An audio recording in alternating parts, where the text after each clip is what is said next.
How history's first finance bro ruined a nation. For my hoser. This is the story of a man who escaped certain death, took nearly total control of a foreign economy, became the richest man the world had ever seen to that point, and created one of history's largest financial bubbles, only to have it all crash down, dying a gambler who never accepted his failure. This is how John Law engineered, then gambled away the French economy. Is this the Louisiana stuff? I don't want to spoil it, but he lies about how profitable and great the land in Louisiana is going to be, and sells $1 gazillion worth of it, and then it's it's a fucking bubble. It's a total lie. Pre-lived? Well, I bought some. Back in the day, John Law was like telling me all this cool shit about Louisiana, and I was like, fuck it, dude. I don't want to be left behind. I got FOMO, so I threw all my money in, and then fucking here I have to stream now. Here I am a couple centuries later at the fucking stream. He was born in 1671 to a fairly well-off family in Edinburgh. His father was a goldsmith, and a good one too, gaining enough goodwill to become the title holder to Lauriston Castle. In the late 1600s, goldsmiths were the banks of Great Britain. That's hype. A widespread coin shortage across the continent forced Europeans to conserve the shrinking gold they had. Goldsmiths, being well-trusted handlers of it, would issue out promises to pay, basically IOUs of gold, which were used to settle debt in their communities. How about that? If you wanted to send someone money, you could just write a letter to the goldsmith and he would transfer it for you. This environment is where John Law grew up and worked for his father. Young John was naturally gifted at math and with numbers, but his real passion, his real passion was at the casino. John loved this guy rules, dude. He likes gold. He likes money. He likes gambling. A man after my own heart. Gambling and all things debauchery. He loved drinking. He was a favorite with women, and he was a regular at gaming houses throughout his life. Sheesh! His friends called him Beau, which I'm told by my associate is like the early modern equivalent of a situationship king. Okay, all right, playa. When his father died, he left Scotland, going to the London high life, trying to get rich through dumb, quick schemes. Who hasn't been there? Obviously, this didn't work. He actually ended up gambling away his inheritance money and mortgaged his family's... And this is the first, last, and only time in history that gambling did not work. So don't take the wrong lesson from this. If you watch this, you'll be like, oh, I'm scared of gambling. This is the one, it's the exception that proves the rule. Everybody else in history has made easy, guaranteed, reliable money from it. John Law's story is so interesting because he didn't. He's like the one guy to lose. The state to pay for it. Besides that, John was involved in the usual drama that a beau like him would face. He was fighting with Beau Wilson over something, most likely a girl, and the two would regularly engage each other. Eventually, it ended in a duel between them, when John was 23, he was arrested for the murder of Edward Wilson. Oh, shit. John Law was sentenced to be hanged. He did murder somebody in broad daylight after all, but I don't know. I thought the point of a duel was to kill somebody legally. His high-ranking friends begged for a royal pardon, though, and his charge was reduced. But then, while he was waiting in prison, in a story nobody knows the full details of, John Law escaped and found his way on a ship to Europe. What? Rich kid kills a guy in a duel, then escapes prison? I did not know that. Paid off a guard with what money, dude? He was broke. You gambled it all away. He's got quite a life, and it's only 2 minutes into this video. His life for the next 21 years consisted of popping out in a new European city, gambling, trading, and courting noble friends. Cayenne, Amsterdam, Venice, Genoa, Turin, Budapest, back to Edinburgh at one point, Paris, he went all over. In each city, he would study their banking systems, practically dedicating his life to thinking and writing about money. He was a goldsmith's son, after all. He thought about the best ways to store money, to exchange currencies for others, the role interest plays in society, and most importantly, how to improve the real economy using fake money. Okay. And in his famous essay on a land bank, he laid out his ideas. Instead of backing money by gold or silver, he thought it should be backed by a state's land so that it was more stable. Okay, this is how I know we've all gotten dumber. Because, like, a guy like this, gambler, womanizer, traveler, player, nowadays, can you imagine someone nowadays writing a book? They can write a tweet, maybe. Maybe they have a podcast. I'm fucking guilty. They're not going to write they're not going to sit down and write an essay on a land bank. That's a lost art. He laid out his ideas. Instead of backing money by gold... This is the 1700s version of a podcast. Someone's got to hear me speak. Someone's got to hear my ideas. ...or silver, he thought it should be backed by a state's land so that it was more stable, more predictable, and could be issued out in higher quantities. The Dutch didn't get rich because of their hard-working nature, as many Europeans thought at the time, but because of their abundant money supply and cheap credit, letting them finance the world's largest corporation. His next famous work was Money and Trade Considered, an actual proposal to the Scottish Parliament to set up a land bank. Scotland faced so many hardships, he wrote. The soil is hard to farm, the winters are harsh, and the people of the island know no manufactures. If land-backed securities were used... Say the Scots are lazy? My people are lazy. They can't build shit. They're just not good. Island know no manufactures. If land-backed securities were used to back a currency, farming and factories would take off, and once financed, a land bank would profit from the employment of previously wasted resources. Although this was debated in the Scottish Parliament, it was ultimately rejected. Yikes. So he went back to Europe, amassing a small fortune through setting up his own gaming houses, about £20,000. Rumors would spread of a rich banker who... Bro made £5 million making his own casinos? Rumors would spread of a rich banker who set up shop in the city, in some cases finding him influential friends like the Dukes of France, in some others getting him kicked out of the city.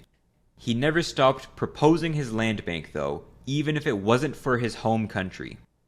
He tried to present it to the King of France, Louis XIV, but that guy must have said something like, "A bank of land? What about my gold? I'm the Sun King. I own it, and you're a Protestant, so you can leave now." He also... It's a direct quote, actually. That's exactly what he said. Also presented it to the Duke of Savoy, who liked the idea but thought it was too risky for such a small kingdom to try. Take a risk! The Duke did recommend John try again in France, though, because the French are always open to new ideas. Luckily for John Law, Louis XIV, no matter how powerful he was not powerful enough to stop gangrene, and he was now dead in 1715. Yikes. His son, the new King of France, was 5 years old, so power fell upon a regency council, headed by Philippe II, the Duke of Orleans. Everybody's favorite part of running a government is how you don't have to worry about a budget. It'll just balance itself, you know? But in times of political instability like this one, fucking true. Sometimes you really do need to crunch the numbers and get the budget in order. Nah. And oh man, did Louis XIV really screw up France's balance sheet. During his 72-year-long reign, royal authority had replaced a balance of power between estates and provinces. He appointed his own loyalists into local city councils, curtailed royal courts, instituted Protestant discrimination, and fought a series of wars to bring glory to France. Okay.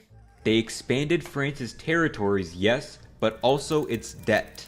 Oh, it costs a little money. Meanwhile, he appointed Jean-Baptiste Colbert as his finance minister, best known as the father of mercantilism, an idea that the amount of gold a nation has is the source of its strength.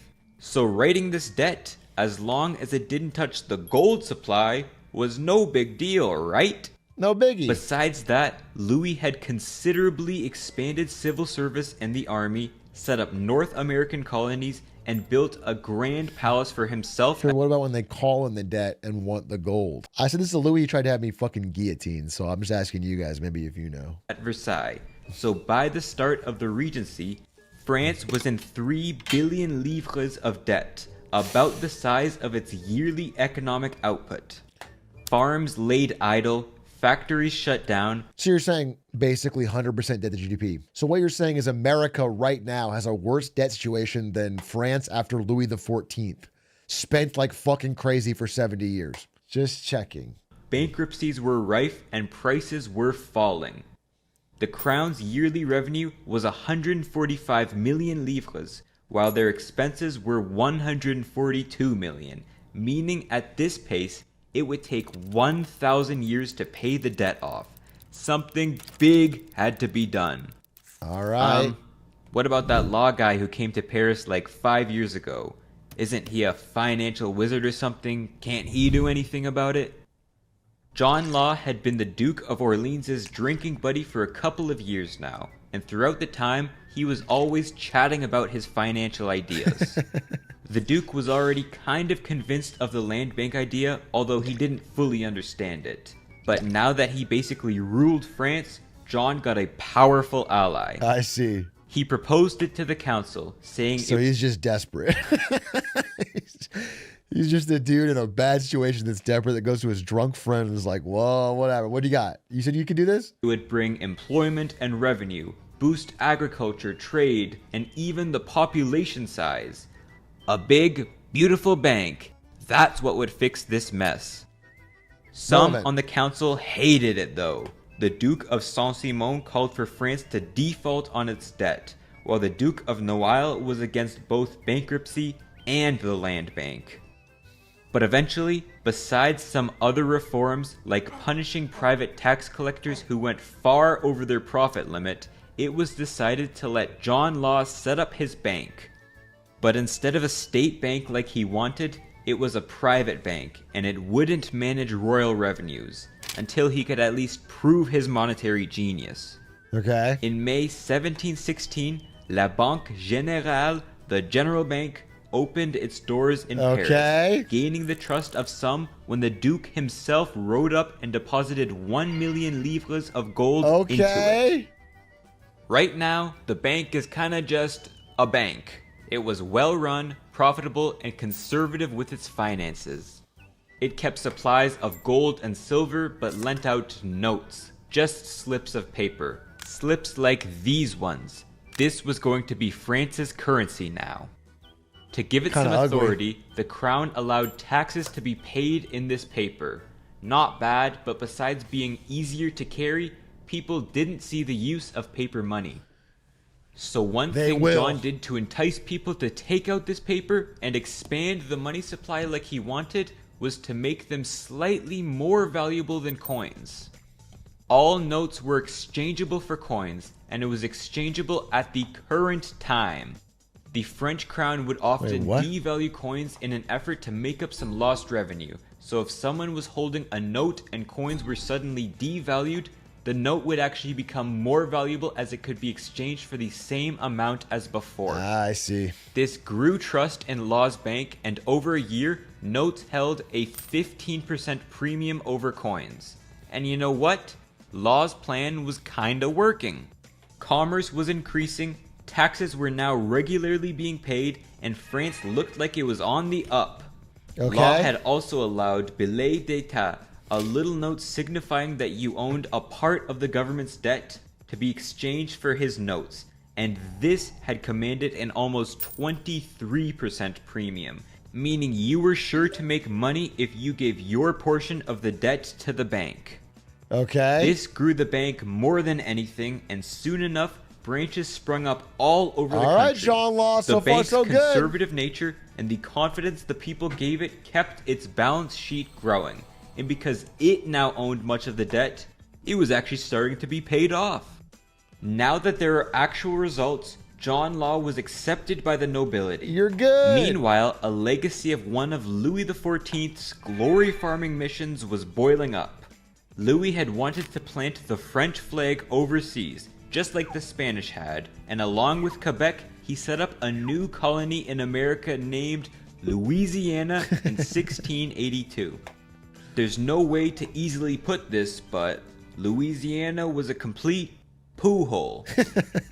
It was a hot, humid swamp Unlike today. full of disease and mosquitoes, hurricanes, and alligators. Alligators which no Frenchman should ever have to deal with. But it was for the glory of the French people and whatever, so some settlers did end up there. Although half either died or left within their first year of landing on the Gulf Coast. For 13... This still happens to French tourists in America today. Half of them die the second they touch the coast. The other half get sick and leave. They simply can't stomach American food and water. We have a different lifestyle here. 13 very unprofitable years, the Crown ran it until the Treasury was unable to finance the Department of the Marine, which oversaw the colony. In 1712, it was given to a wealthy Parisian merchant named Antoine Crozat, who got sole control over all trading and commercial enterprises there for 15 years. That's crazy. Including all of its farms, slaves, and mines. In exchange, he was made to send at least 2 supply ships every year to the settlers. The Western Company That's not even much cost. Is estimated to have lost Crozat around 1 million livres, and 10 years before his charter expired, he petitioned the Duke to release him from it. Wait, really? It was a disaster? I guess this is really where John Law's finance bro side comes out. That's crazy. He thinks he can flip this company around. Dude, a king gives you that much land and all the stuff on it, and you can't find a way to make that even break even? All you have to do is send 2 ships of stuff? That feels like a skill issue, bro. That's a lot of land. And start to make a profit. It's Louisiana, but you're thinking of Louisiana today in America, but Louisiana was like a fucking massive area. Like, what was the Louisiana Purchase? Look at this. It's like this. It's all worthless. I feel like crops alone. Some of the worst parts of the U.S. Okay, don't be a hater. The economic output of that area should be able to support 2 ships plus profit. Yes, John Law becomes the new proprietor of Louisiana, gaining a commercial monopoly over the couple hundred settlers who actually stayed there. I see. Most French people... Okay, this is like at the very beginning when it's fucking super small. If it's a couple hundred people, yeah, it'd be hard to make money. I see. Didn't know much about America, but they assumed that's where their gold and silver came from, since the Spanish found American silver and they were rich. Mississippi was like a city of gold, or a land of gold, or a mine of gold or something. It didn't really matter. The people just assumed it had some gold. During his time running the company, Law played this up, showing off gold ingots, supposedly from Louisiana, giving away maps of America, a beautiful continent full of species, and even organizing parades of miners who were being sent off to America. Most didn't go. It's even during John Law's rule of Louisiana when the official capital was set up, named after his friend, the Duke of Orleans. Wow. To finance his purchase of the company. I did not know that's where New Orleans came from. It was from his friend. How crazy is that? Yeah, I mean, I've read about this, the specific Louisiana part. It was in that book I have on financial bubbles. Devil Take the Hindmost. But I didn't know all these supporting details around it. It's pretty interesting. He issued 200,000 shares, each worth 500 livres, that may be payable in those billets d'état at their nominal value. At the time Law got this company, August 1717, these billets were worth about 160 livres. 160 livres to buy something worth 500 livres, and a slice in the New World. It didn't take a genius to figure out that if you held government debt, you could make some easy money from this. Though, if they wanted to replace their lost interest revenue... And it's worth noting that easy money is always good money, always successful money, and always going to last. The easier, the better. They would hope for the stock to appreciate. Soon enough, the Mississippi Company was fully capitalized and took on more of the government's debt. In September 1718, Law also bought the monopoly rights to the African tobacco trade. Damn. Then, the next year, he bought the Company of China and the East Indies. Damn. Eventually buying the companies of Senegal, Saint-Domingue, Africa, and the Cap Negre to form Mr. the Worldwide over here. Company of the East, although most people still called it the Mississippi Company. At the start of 1717, the Royal Council nationalized the General Bank, becoming the Banque Royale, with Law staying in charge. John Law owned the French central bank and the rights to all overseas trade, and people really started to take notice of him now. Crazy. Mississippi Company shares started to be exchanged by aristocrats, noblemen, the middle class, so and much even power in one servants. person's hand. These private exchanges wouldn't be regulated by John Law, with their price being determined by their own perceived value. Paris didn't even have a stock market, so most trading was done on the street outside the company's office, Rue Quincampoix. And as we'll see when the price... Dude, it's so human to just fucking gamble on stocks that even when there wasn't a way to do it, people just hung out in front of the company and fucking gambled. Just fucking traded it up. That's awesome.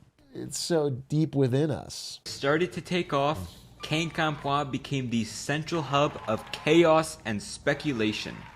The Duke of Saint-Simon says there were crowds all day long with wild excitement, and people trusted the scheme entirely. Noblemen would turn their estates and houses into paper to speculate on the company's prospects. Servants sent by their masters would throw their life savings into the company. Foreigners flocked to Paris to buy stock for themselves. Some would even break through Law's windows and fall down his chimneys to apply for new shares. Robberies and murders were common at night, so guards had to patrol the street. Some houses along the road saw a 20 times increase in their yearly rent during the craziest years. It got so hectic that gates had to be installed on both sides of the street so that there could be some order during the trading hours. One for the nobility, the other for commoners. Okay. John Law wasn't done though. The Royal Bank still had to back up its deposits with gold and silver, and besides, it seems like he was transforming the bank into one backed up by a private company's shares rather than the state's land. If he wanted to see his dreams through, he would have to take over the rest of the financial system. The crown had reserved the rights to mint new coins, and since that could mess with the value of newly issued notes, John decided to buy the mint. The crown insisted he pay 50 million livres for these rights, but when you are the economy, you can find a way to make it work. I mean, can't you just buy the mint with the 50 million livres and then print 50 million livres? I mean, you own the mint. To finance his purchase, he issued 50,000 more shares at 1,000 livres each. About 300,000 people applied for these new shares, and the hype for more spots in the lucrative Mississippi Company shot the price of these shares well above 1,000, all the way to 1,800 livres. Woo! To make up for this new demand in notes, 250 million livres were issued. So now, Law owned France's entire money supply and trading profits, but if he wanted to reduce the national debt, he'd need to control the revenue. So John decided to buy the tax farmers. This was a 52 million livres per year payment. And you're getting it over your head, John.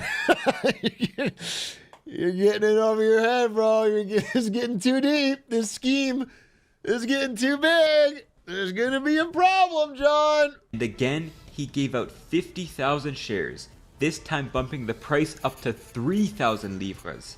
But the purchase would pay itself off, John thought, because he would reorganize the tax collecting system to cut down on individual tax farmer profit. Though the real mission the regions... Yeah. I know we complain a lot about like billionaires like Elon Musk having too much influence over government, but I gotta say, it's not, not as bad as like if Elon Musk was constantly issuing new Tesla shares to pay for buying our tax system and owning the rights to all of America's foreign trade. Like, we are in a better spot. He trusted him with was to make the debt, poof, disappear. By this point, it had already gone from 3 to 1.5 billion livres. And just looking outside his office, there were clearly people ready to buy into whatever John Law gave out. So the Royal Bank made its most consequential decision yet. It was gonna buy the rest of the government's debt. Through 3 separate stock sales, it would gobble this debt up. 3 times the available money would have been given if all applications were accepted. To buy it, in September, the bank printed 240 million livres. Okay. In December, 360 million. And finally, in February, another 200 million. Okay. Whether or not John Law approved of this printing is up for debate, but the Duke certainly did, and at the end of the day, France was still in absolute monarchy. The government would now pay 3% yearly interest payments on the debt directly to the company, and Law would use this to pay for any potential new ventures. This is when you could say John had finally created his land bank. Yeah. So to recap this financial hocus pocus, Louis XIV had done a bunch of expensive things. Yep. To finance these things, they issued debt which many people of France had bought to collect interest from the government, and this was all backed by gold. Yeah. Law comes in and starts issuing paper notes, also backed by gold, but he's willing to accept this debt in exchange for paper notes. He also buys all of France's overseas trade, exchanging shares in the company for the debt as well. Okay. He uses hype to raise the share price of the company to expand it, which requires him to issue more paper notes. Then, the company buys the entire debt, needing to print even more notes. The debt moved from the crown to the company, and the payout moved from interest payments to company dividends. Okay. You might be thinking, wait, this doesn't actually get rid of the debt, but just transfers it from those who are comfortable holding the crown's bonds to those who want to see an insane return on their shares. And I'm kind of thinking the same thing. Whatever happened, the people were excited. Over the course of 1719, the Mississippi share price went up by 20 times. Not 20%, 20 That's times. fucking crazy. From 500 livres to 10,000. Almost everybody who could get the shares were living rich. large. Around to the Paris, moon. at least, this new money was showing up everywhere. The middle class was now buying art pieces and crafted furniture. People started wearing silk, velvet, and golden cloth, so much so that a royal edict had to be passed to forbid liveried servants from wearing them. Watchmakers had to be imported from Switzerland to make up for all the new... They literally made a law and the pores couldn't look fly. That is deep hater energy. Some fucking nobleman got mogged by a servant who looked fresh to death, and they had to change the fucking rules. New demand. Working class investors became little noblemen. People were wearing jewels, riding around in new carriages, and it was a little obvious people were eating better. 2 terms were coined to describe the winners of this period that we still use today: nouveau riche and millionaire. Wow. As for John Law, who profited by far the most of this scheme, he put all of his proceeds into real estate. He bought the Palais Mazarin, 5 in the Place Vendôme, and 10 on Rue Saint-Honoré. 1 for the equivalent of 350 million US dollars. Jesus. All this new money was really helping the economy. As John Law had predicted, land was now employed again. Artisans and farm workers found that they had a steady stream of customers now. Customers with a lot of money that were willing to pay higher prices. All right. So they charged higher prices. From the start of the scheme to the time of the peak, wages around Paris had quadrupled, and similarly, the average price level for staple goods had doubled. This was the first true instability the French people felt from this virtual money system. Inflation had spread across France, reaching over 20... Printing a bunch of money caused inflation? No, check your math on this. No, there can't be a downside. Otherwise, why would we do it so much? It has to be fucking up. Who told? Who told that we print it? 20% a month in January. Why? The amount of livres in circulation had increased by about 1 billion throughout the year then another 1.8 billion the following year until its peak. It's worth remembering that the Mississippi Company wasn't some financial abstraction, but an actual company dependent on the real profit it made. Louisiana had generated none. It was basically just a few hundred huts, and even with all the other trade revenue, the company's shares were trading at a price-to-earnings ratio of around 50. But the financial system... That's fucking nothing.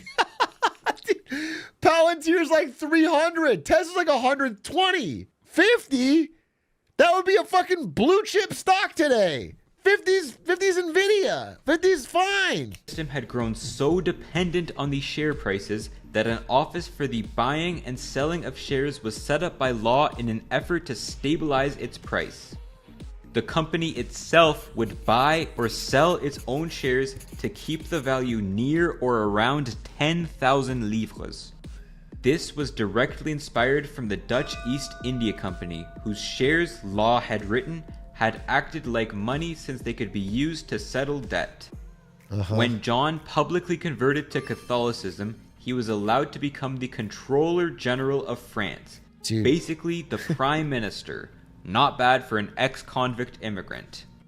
Not bad. He now officially merged the bank and the company into one entity, and John became increasingly John, you gotta know when to stop. The scheme worked. He made a lot of money. This is a great time to retire. Retire to all your real estate, which is a real hard asset that will hold its value. You gotta quit while you're ahead, bro. You gotta know this is gonna go bad. Despotic by this time. Nah, he's on a roll. His new goal was to eliminate the link to gold entirely. Some could see the writing on the walls that this was all bound to collapse. In one story, the Prince of Conti had allegedly become so furious after Law rejected his application for Mississippi stock that he withdrew all the gold he could from his account. It took 3 wagons to carry it off, and although the Duke mandated he pay back 2 of those wagons, it didn't take long for others to catch on. Some began smuggling gold out of the country. They would buy plates or jewelry, hiding them in manure carts to get them to Holland or England. The problem was there were 2 times as many notes for every livre of gold or silver. If everyone were to convert their notes to gold, the system was sure to collapse. By February, Law gave up on stabilizing the stock, and a royal edict was passed to accept taxes only in banknotes. The government had also banned people from holding over 500 livres in coins. In something straight out of the Soviet Union, a pamphlet was distributed around Paris railing against money hoarders and encouraging people to spy on and turn in those they knew had kept a stash. If you turned them in, you got 1/2 of the profit. Oh, how about that? This was crazy. One nobleman wrote that it was inconceivable a sudden revolution did not break out. Oh, it's coming. This measure did not guarantee stability or confidence as Law had hoped. People were distrustful of each other, their savings were wiped out at the stroke of a pen, and the excitement for the shares turned into state-mandated use of them as money. Another royal edict was passed to lock the value of the shares at 9,000 livres. Okay. To keep this peg... Okay, now you're getting ridiculous. You passed a law that the share price can't go down? You know who else did this? I actually been wanting to make a video about this for a while. The Nazis did this. Dude, the story of the Nazi stock market is so fucking funny. They literally pass a law that share prices can only go up. Like it can go flat, and it can go up, but it cannot go down. It's actually, I really will make a video. I gotta do it eventually. It's actually so funny. The whole economy of Nazi Germany during the war is fucking insane. There's so many insane choices they make. It's very, very funny. I think I gotta follow up. Would you not just sell anything then? You can't. It could only, it didn't cost the price of it. You couldn't do it. Required the printing of over 1 billion more livres into circulation. This terrible unrest continued for 2 months until the council met and determined it couldn't go on any longer. The value of paper livres had to fall or the value of gold livres had to rise. They chose the former.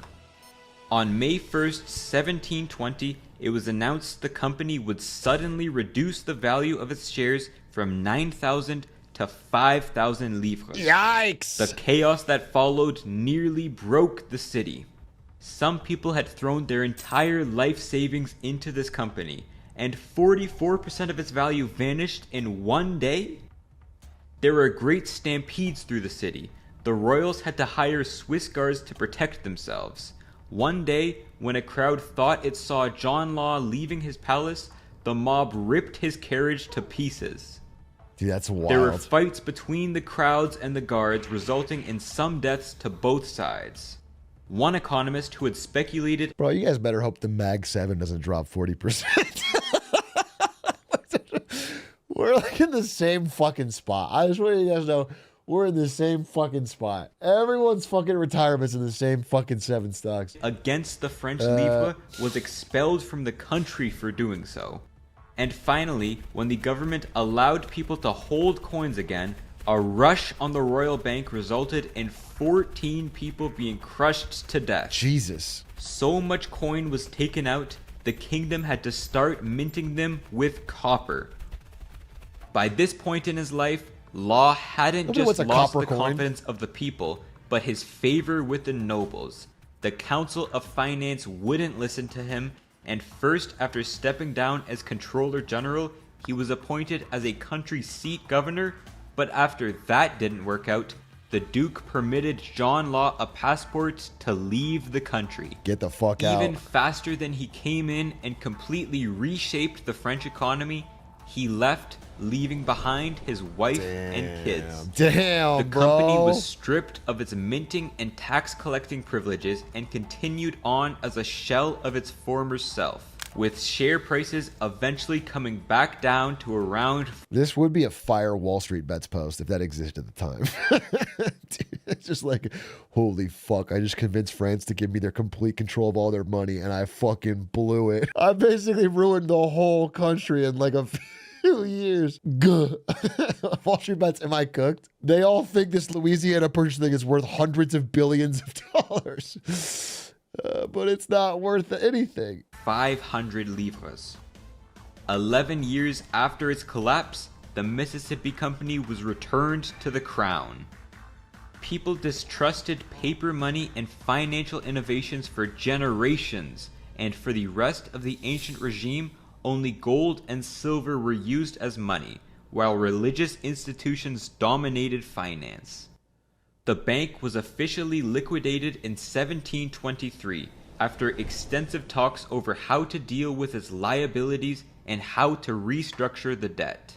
The now 13-year-old king... Dude, it's funny to think of that being part of France's culture and they being the ones that ended America's gold standard because they didn't trust how much America was printing money, so they demanded their repayment in gold. Like, this is relatively recently. This is like in the fucking 70s. They said, you're printing too much money for the war in Vietnam. We don't trust it. We want our money back in gold. And they sailed a warship into New York Harbor, not to fight. Obviously, France could not fight America in the 70s.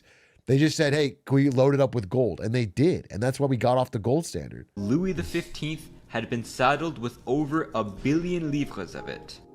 But much of the debt simply vanished, as the notes it was denominated in no longer had any monetary value. Louisiana itself was lost under Louis XV's reign, and France went back to being fiscally constrained, running a government which constantly had troubles with raising revenue, a theme that would continue until the eventual French Revolution. Oops. John Law left in late 1720, first to Brussels, then England, and then to Venice. He left behind almost all of his wealth as property around Paris. He'd always thought of returning to France, but the death of the... Normally, taking your fake paper money and turning it into hard assets like real estate is a good idea. But if it's the 1700s and you're about to be exiled, it's actually bad because you can't access those estates. In the modern day, they can do it all the time by buying real estate all over the world and don't even have to be there. But in the 1700s, you're kind of screwed. Duke of Orleans in 1723 severed the link to his closest ally and friend. He spent his last years gambling on reflecting on where he had gone wrong. Nothing he did was wrong, he thought. He still believed that sound money using paper would be the best way to run an economy, but the speculation of the public ruined it. In one case, he blamed the end of his scheme on a plague that had struck southeastern France that year, causing people to flee to the safety of gold. He had even offered his services to the Duke of Lorraine and the Papal States, both of course rejecting him after this saga. John Law died a relatively poor man in Venice in 1729. What a life, though! After once becoming the most powerful man in the world. Although his scheme ended in There's still hope it can happen to Elon. There's still fucking hope, boys. It can happen to Elon. If it happened to John Law, it can happen to Elon. Spectacular failure, and he died disgruntled and dismissed. John's ideas would come to define how a modern economy is run. Nearly everywhere on Earth uses paper money today. Considering how many opposing kingdoms he had proposed his ideas and helped to, regardless of his Scottish background, I think he would be absolutely delighted to see how his land bank proposal ended up today. That was a fantastic video. I really enjoyed it. Shout out to Hoser for making that. Most people don't make videos like that. Very cool. Very fucking cool. Very good video.